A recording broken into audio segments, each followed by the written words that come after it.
நான் பிறந்ததுலேருந்து கோவக்காரன்.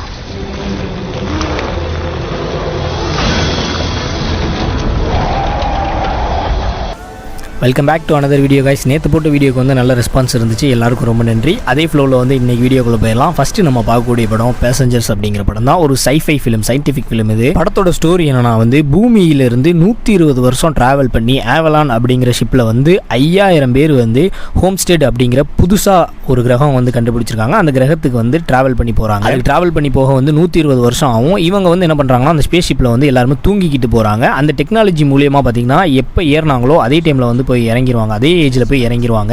அதனால் இவங்களுக்கு வந்து வயசாகாது. ஆனால் அங்கே போகிறது வந்து 120 வருஷம் ஆகும். இப்போ அந்த ஸ்பேஸ் ஷிப் வந்து போயிட்டு இருக்கும்போது ஜிம் அப்படிங்கிற நம்ம ஹீரோ வந்து அந்த ஸ்பேஸ் ஷிப் வந்து ஒரு ஆஸ்ட்ராய்டில் முட்டும் போது இவர் வந்து முழிச்சிடுறாரு. முழிச்சு பார்த்தா வந்து இவர் இன்னும் அந்த கிரகத்துக்கு போக 90 வருஷம் ஆகும் அப்படிங்கிறது வந்து இவருக்கு தெரிய வருது. அந்த ஸ்பேஸ் ஷிப்பில் இவர் மட்டும் தனியாக இருக்கும்போது அங்கே இருக்கக்கூடிய இன்னொரு பொண்ணை எழுப்பி விட்டுறாரு. அந்த பொண்ணுக்கு தெரியாது இவன் தான் எழுப்பணும் அப்படின்னு. இவங்க 2 பேர் லவ் பண்ணுறாங்க, உள்ள ரொமான்ஸ் பண்ணிட்டு சுற்றிக்கிட்டு இருக்காங்க. இந்த பொண்ணு கடைசியில் வந்து அந்த உண்மை தெரிய வந்ததுக்கப்புறம் அந்த பொண்ணு என்ன ரியாக்ட் பண்ணுச்சு, கடைசியில் அந்த ஸ்பேஸ் ஷிப் வந்து பார்த்தீங்கன்னா ஒரு மிகப்பெரிய வெடிக்கிற ஸ்டேஜுக்கு வரும். அது இவங்க 2 பேர் சேர்ந்து காப்பாற்றுறாங்களா இல்லையா, என்ன பண்ணாங்க அப்படிங்கிறது தான் இந்த படத்தோட கதை. முழுக்க இந்த படம் வந்து ஸ்பேஸில் தான் நடக்கும். அந்த ஷிப்புக்குள்ளே தான் அதிகமாக நடக்கிற மாதிரி இருக்கும். அந்த ஆஸ்ட்ராய்டு ஹிட் ஆகி அந்த ஷிப்பு வெடிக்கிற சீன்லாம் வந்து சூப்பராக பண்ணியிருப்பாங்க படத்தில். இந்த படம் வந்து Amazon Prime அப்புறம் ஜீஃபைல அவைலபிளாக இருக்குது. IMDbல வந்து 7 கொடுத்துருக்காங்க ரேட்டிங். நல்லா இருக்கும் படம், கண்டிப்பாக பாருங்கள்.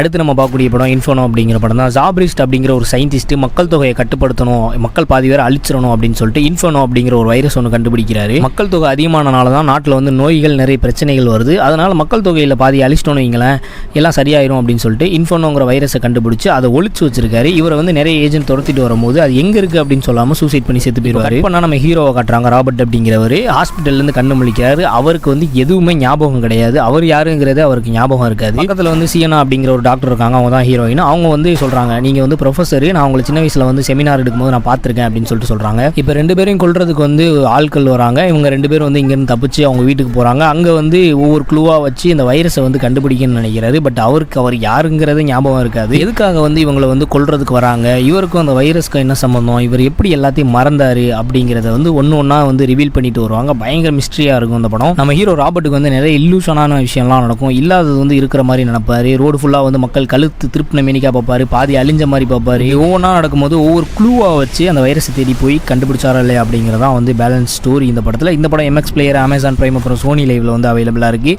6.2 கொடுத்துருக்காங்க IMDbல ரேட்டிங். நல்ல ஒரு படம், மிஸ்ட்ரியான ஒரு மூவி, கண்டிப்பாக பாருங்க. மூணாவது நம்ம பார்க்க போகிற படம் மார்வலோட டெட்பூல் அப்படிங்கிற படம் தான். எனக்கு ரொம்ப ஃபேவரட்டான ஒரு ஃபிலிம் சொல்லணும். வேட் வில்சன் அப்படிங்கிற முன்னாள் மிலிட்டரி வீரர் வந்து இப்போ சும்மா வந்து காசுக்காக வேலை பார்த்துட்டு ஜாலியாக சரக்கடிச்சு சுற்றிக்கிட்டு இருக்காரு. அப்போ பாரில் வெனஸா அப்படிங்கிற நம்ம ஹீரோயினை மீட் பண்ணுறாங்க. 2 பேர் லவ் பண்ணுறாங்க. 2 பேர் ரொம்ப சந்தோஷமாக ஜாலியாக இருந்துட்டு இருக்கும்போது வேடுக்கு வந்து நம்ம ஹீரோக்கு வந்து கேன்சர் இருக்குது அப்படிங்கிறது வந்து தெரிய வருது. இதை வந்து வெனஸா கிட்ட சொல்லாமல் மறைஞ்சே இருக்காரு. அப்புறம் அஜாக்ஸ் அப்படிங்கிற ஒரு சயின்டிஸ்ட்டை வந்து மீட் பண்ணுறாரு. அவன் வந்து இவருக்கு வந்து சூப்பர் ஹீரோ பவர் தர்றேன், அதனால வந்து உனக்கு எல்லாம் குணமாயிரும் அப்படின்னு சொல்லிட்டு கூட்டு போய் இவரை வச்சு எக்ஸ்பெரிமெண்ட் பண்ணும்போது நம்ம டெட்பூலோட ஸ்கின்னு பார்த்தீங்கன்னா தோல் வந்து ரொம்ப சுருங்கி எரிஞ்சு போன மாதிரி போயிடுது. இதனால் வந்து ரொம்ப மன உளைச்சலுக்கு ஆளாகி யாரையுமே மீட் பண்ண முடியாமல் வெனஸாக்கிட்டையும் போக முடியல, யார்ட்டையும் சொல்ல முடியல அப்படின்னு சொல்லிட்டு ரொம்ப டிப்ரெஷன் ஆகி சுற்றிக்கிட்டு இருப்பான். தோல் உறிஞ்சதுனால என்னமோ அவனுக்கு ஒரு சூப்பர் ஹீரோ பவர் வரும். என்னன்னா வந்து அவனை வந்து ஹீல் பண்ணிக்கிற பவர் வந்து சீக்கிரம் வந்துடும். எத்தனை புல்லட் வாங்கினாலும் இவனுக்கு சாவே கிடையாது அப்படிங்கிற மாதிரி வந்து சூப்பர் பவர் இருக்கும்.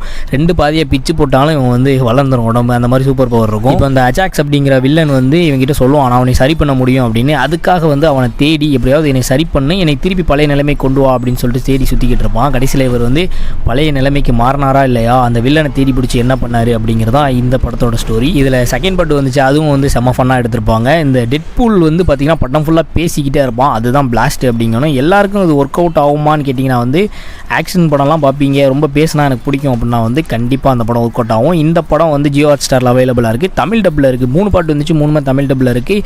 IMDbல பார்த்தீங்கன்னா 8 கொடுத்துருக்காங்க ரேட்டிங். கண்டிப்பாக நீங்கள் பாருங்கள். ஃபைட் சீக்வன்சஸ்லாம் தாறுமாறாக இருக்கும். 12 புல்லட்டில் 12 பேரை சுடுவார், அதெல்லாம் பயங்கரமாக இருக்கும். கண்டிப்பாக பாருங்கள். நெக்ஸ்ட் நம்ம பார்க்கக்கூடிய படம் தி இன்க்ரெடிபிள் ஹல்க் அப்படிங்கிற படம் தான். ப்ரூஸ் பேனர் அப்படிங்கிற ஒரு சயின்டிஸ்ட் இருக்கார். அவருக்கு வந்து காமா ரேடியேஷனால் பாதிப்பு ஏற்பட்டு ஹல்கா வந்து மாறுறாப்புல.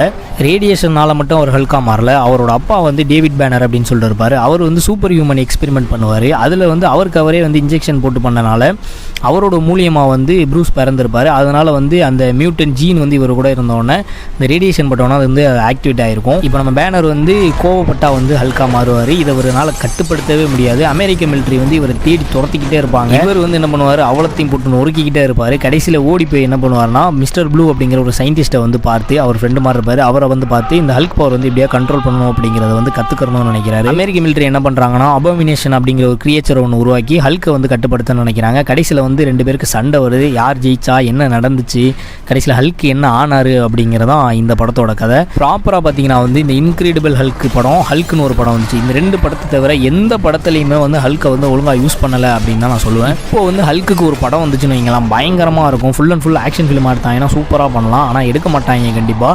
இந்த படம் வந்து ஜியோ ஹாட் ஸ்டாரில் அவைலபிளாக இருக்குது. 6.6 கொடுத்துருக்காங்க IMDb ரேட்டிங்கில். நல்ல ஒரு செம்மையான ஒரு ஆக்ஷன் ஃபிலிம். இந்த படம் தெரிச்சிக்கிட்டே இருக்கும், அங்கங்கே வெடிச்சிக்கிட்டே இருக்கும். அதே மாதிரி தான் டேங்க் பறக்கும், ஹெலிகாப்டர் பறக்கும், எல்லாமே பறக்கும். முழுசாக ஹல்க்கை வந்து நீங்கள் பவர்ஃபுல்லாக பார்க்கணுன்னா வந்து இன்க்ரெடிபிள் ஹல்க் இல்லைனா ஹல்க்குன்னு ஒரு படம் வந்துச்சு. 2 படமே நீங்கள் பார்க்கலாம், பயங்கரமாக இருக்கும்.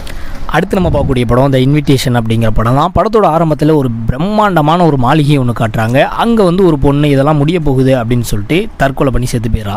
இப்போ கட் பண்ணால் நம்ம ஹீரோயின் காட்டுறாங்க. ஈவி அப்படிங்கிற நம்ம ஹீரோயின் வந்து நியூயார்க்கில் வந்து தனியாக வாழ்ந்துக்கிட்டு இருக்காங்க, வேலை பார்த்து. அவங்களுக்கு அப்பா அம்மா ஃபேமிலின்னு யாருமே கிடையாது. அப்போ DNA டெஸ்ட் எடுத்து பார்க்கும்போது தான் தெரியுது இவங்களுக்கு வந்து தூரத்து சொந்தம் அப்படின்னு சொல்லிட்டு வந்து நிறைய பேர் இருக்காங்க அப்படின்னு. அப்போ ஒரு ஆள் வந்து இவனை வந்து வெட்டிங் கூப்பிட்டு போகிறாங்க. இங்கே வாங்க, நீங்கள் ஃபஸ்ட்டு வந்து வெட்டிங் வாங்க. ஈவி வந்து போக மாட்டேன் அப்படின்னு சொன்னாலுமே அப்புறம் வந்து சரி பரவாயில்ல வர்றேன் அப்படின்னு சொல்லி ஒத்துக்கிறா. அங்கே போனதுக்கு அப்புறம் தான் தெரியுது அந்த வெட்டிங்கே இவளுக்கு தான் அப்படின்னு. அப்புறம் அங்கே எல்லார்ட்டையும் பேச தான் தெரியுது அங்கே இருக்கிறவங்க எல்லாருமே வேம்பயர் அப்படின்னு. இது வரைக்கும் ஸ்பாய்லர் பண்ணிட்டேனா. இதுக்கப்புறம் என்ன ஆகுனா வந்து அங்கேருந்து இவங்க தப்பிச்சு வந்தாங்களா இல்லையா, முதல்ல செத்து போனவங்களுக்கும் இவங்களுக்கும் என்ன சம்மந்தம், இவங்களை எதுக்கு வந்து அங்கே இருக்கவங்க வந்து கல்யாணம் பண்ணணும்னு நினைக்கிறாங்கன்னு நிறைய கொஸ்டினுக்கு வந்து ரிவீல் பண்ணிக்கிட்டே போவாங்க. ஆன்சர் ஒன்று ஒன்றா வர சூப்பராக இருக்கும் பார்க்கும்போது. இந்த படம் வந்து நெட்ஃப்ளிக்ஸ், அப்புறம் ZEE5, அப்புறம் Amazon Primeல வந்து அவைலபிளாக இருக்குது. 5.3 கொடுத்துருக்காங்க IMDb ரேட்டிங்கில். நல்ல ஒரு வேம்பயர் ஹாரர் மூவின்னு சொல்லணும் இந்த படத்தை. நிறைய ட்விஸ்ட் அண்ட் டர்ன்ஸ் இருக்குது படத்தில்.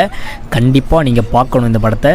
அடுத்து நம்ம லிஸ்ட்டில் பார்க்கக்கூடிய படம் தி ஆடம் ப்ராஜெக்ட் அப்படிங்கிற படம் தான். 2040ஆம் ஆண்டு காட்டுறாங்க. ஃபியூச்சரில் வந்து நம்ம ஆடம் அப்படிங்கிற நம்ம ஹீரோ வந்து ஒரு ஜெட்டை திருடிட்டு ஒரு மிஷினுக்காக 2018க்கு போகிறதுக்கு பதிலாக 2022 வந்து கிராஷ் ஆகி லேண்ட் ஆயிடுவார். 2022 பார்த்தீங்கன்னா அவனோட யங்கர் வெர்ஷன், அவன் சின்ன பையனாக இருக்கும் போது அவனே வந்து மீட் பண்ணுறான். அந்த ஜெட்டை திருப்பி எடுத்துகிட்டு அந்த மிஷினுக்கு போகலான்னு பார்த்தா அது அவனோட DNAல தான் ஒர்க் ஆகும். அவனுக்கு வந்து அடிபட்டிருக்கும். அப்போ வந்து அந்த சின்ன பையனாக இருக்க யங்கர் வெர்ஷனையும் கூட்டிக்கிட்டு அந்த மிஷினுக்கு போகிறான். ஃபியூச்சர்லேருந்து இவனை தேடி இவனை போட்டு தள்ளுறதுக்கு வந்து ஒரு குரூப் வருவாங்க. எதுக்காக வந்து இவனை தேடுறாங்க, இவன் என்ன மிஷனுக்காக போனான் அப்படிங்கிறதான் இந்த படத்தோட பேலன்ஸ் ஸ்டோரி. 2 பேரும் சேர்ந்து போய் அவங்க அப்பா மார்க் ரஃபலோ வந்து ஹல்க்ல இருப்பார்ல, அவரை போய் மீட் பண்ணி ஃபியூச்சர் சம்மந்தமாலாம் பேசுவாங்க. அந்த சீன்லாம் வந்து படத்தில் வந்து சூப்பராக எடுத்திருப்பாங்க. பாஸ்ட் அப்படின்னு சொல்லிட்டு செம்மையாக கலக்கி எடுத்திருப்பாங்க படம் ஃபுல்லாக. அவனே பார்த்து பேசுகிற சீன்லாம் நல்லாயிருக்கும். அவன் அப்பா கிட்ட பேசுகிற சீன் வந்து சூப்பராக பண்ணியிருப்பாங்க படம். இந்த படம் வந்து நெட்ஃப்ளிக்ஸில் வந்து அவைலபிளாக இருக்குது, தமிழ் டபுளே இருக்குது. 6.7 கொடுத்துருக்காங்க IMDb ரேட்டிங். நீங்கள் ஃபேமிலியோட உட்காந்து பார்க்கலாம். செம்மையான ஒரு ஆக்ஷன் சயின்டிஃபிக் ஃபிலிம் இந்த படம். நம்ம லிஸ்ட்டில் கடைசியாக பார்க்கக்கூடிய படம் லூத்தர் த ஃபாலன் சன் அப்படிங்கிற படம் தான். லண்டனில் பார்த்தீங்கன்னா வந்து நிறைய வந்து கொடூரமான கொலைகள் நடக்குது. ஒரு சீரியல் கில்லர் வந்து வெளியில் இருக்கான் அப்படிங்கிற விஷயம் வந்து நம்ம ஹீரோக்கு தெரிய வருது. நம்ம ஹீரோவை பார்த்தீங்கன்னா வந்து ஜெயிலில் பிடிச்சி போட்டுடுறாங்க. இவர் ஜெயிலில் இருக்கும்போது இந்த கொலைகள் தொடர்ந்து நடந்துகிட்டே இருக்குது. இதை தடுக்கணும் அப்படின்னு நினச்சி அவர் ஜெயிலேருந்து எஸ்கேப் ஆகி தான் வந்து ஜான் லூத்தர் அப்படிங்கிற கேரக்டர் வந்து பண்ணியிருப்பார். இவர் வந்து ஜெயிலேருந்து எஸ்கேப் ஆகி வந்தோன்னா இவரை வந்து போலீஸ் துரத்துவாங்க. இவர் வந்து சீரியல் கில்லரை துரத்துவார். இப்படி கேட் அண்ட் மவுஸ் கேம் மாதிரி படம் ஃபுல்லாக வந்து ஓடிக்கிட்டே இருப்பாங்க. அவரை வந்து இவர் துரத்திக்கிட்டே இருப்பாங்க. இந்த மாதிரி தான் போயிட்டு இருக்கும். கடைசியில் வந்து சீரியல் கில்லரை பிடிச்சாங்களா இல்லையா, சீரியல் கில்லருக்கு என்ன ஆச்சு, ஏன்னா சீரியல் கில்லர் வந்து கடைசி சீனில் பார்த்தீங்கன்னா கிளைமேக்ஸுக்கு முன்னாடி பார்த்தீங்கன்னா ஒரு பயங்கரமான பிளான் ஒன்று போட்டிருப்பான்.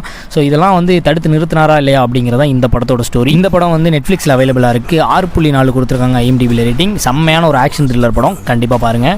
ஸோ அவ்வளோதான் கைஸ் இந்த வீடியோ பிடிச்சிருந்துச்சுன்னா லைக் பண்ணுங்கள், சப்ஸ்கிரைப் பண்ணுங்கள், அந்த பெல் ஐக்கான் கிளிக் பண்ண மறந்துடாதீங்க. அப்போ தான் நோட்டிஃபிகேஷன் வரும். தொடர்ந்து சப்போர்ட் பண்ணிக்கிட்டே இருங்க. இந்த வீடியோவில் வந்து உங்களுக்கு பிடிச்ச படம் எது அப்படிங்கிறத மறக்காமல் கமெண்ட்டில் சொல்லிட்டு போங்க. See you guys, tata, bye bye. Next வீடியோவில் பார்ப்போம்.